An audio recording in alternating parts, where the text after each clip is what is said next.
আমি জানি তুমি মনে মনে ভাবছো এসব কেন তোমাদের আগে জানাইনি। আমার বিষয়টা আপনার ছেলেকে তো জানাতে পারতেন। হয়তো বলিনি, কারণ ফয়সাল আমার ছেলে বলে বলছি না। এরকম ভালো মানুষ খুব একটা হয় না মা। অবশ্য ও এখন একটা দ্বিধাদ্বন্দ্বে ভুগছে, সব কিছুতেই ও একটু বেশি সময় নেয়। আর এসব নিয়ে আমি দেরি করতে চাইনি মা। তোমার ছবিটা যখন হাতে পেলাম, আমার ছেলে যখন পছন্দ করলো, তখন ভাবলাম আর দেরি করা ঠিক হবে না, তাড়াতাড়ি তোমাদের বিয়েটা সেরে ফেললাম মা। আমি কোনো অপরাধ করেছি কি? দেখো মা, সব ঠিক হয়ে যাবে। তুমিও চাইলে আমার থেকে অনেক কম বয়সী অনেক সুন্দরী মেয়েকে বিয়ে করতে পারতে, কিন্তু সেটা না করে তুমি আমার মতো সাধারণ ফ্যামিলির একটা বিধবা মেয়েকে বিয়ে করেছো।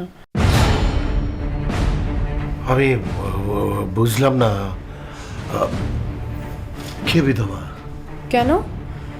তুমি আমার আগের বিয়ের কথা জানতে না?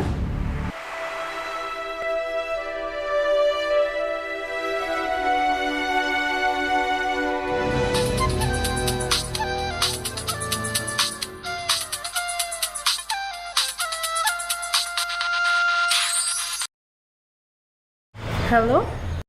সব কিছু ঠিকঠাক? মানে বাসায়? হ্যাঁ, বাসায় তো সব ঠিকই আছে। তুমি কখন আসবে? এই তো একটু একটু পরেই ফিরব। আচ্ছা ঠিক আছে, তাড়াতাড়ি বাসায় এসো। আমি মানে আমরা তোমার জন্য অপেক্ষা করব। ওকে।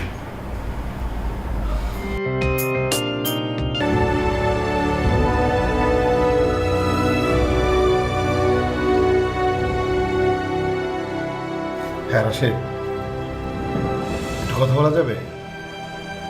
শোন, বিষয়টা খুব সিরিয়াস, একটু কাজ করে দিতে পারবি? আরে হ্যাঁ, পারবি কিনা সেটা বল। আচ্ছা, আমি একটা অ্যাড্রেস, একটা ছবি মেল করে পাঠাচ্ছি, 2 ঘন্টার মধ্যে সমস্ত ইনফরমেশন আমাকে দিতে হবে। পারবি না দোষ? হ্যাঁ হ্যাঁ হ্যাঁ, আরে okay, thank you my friend, thank you.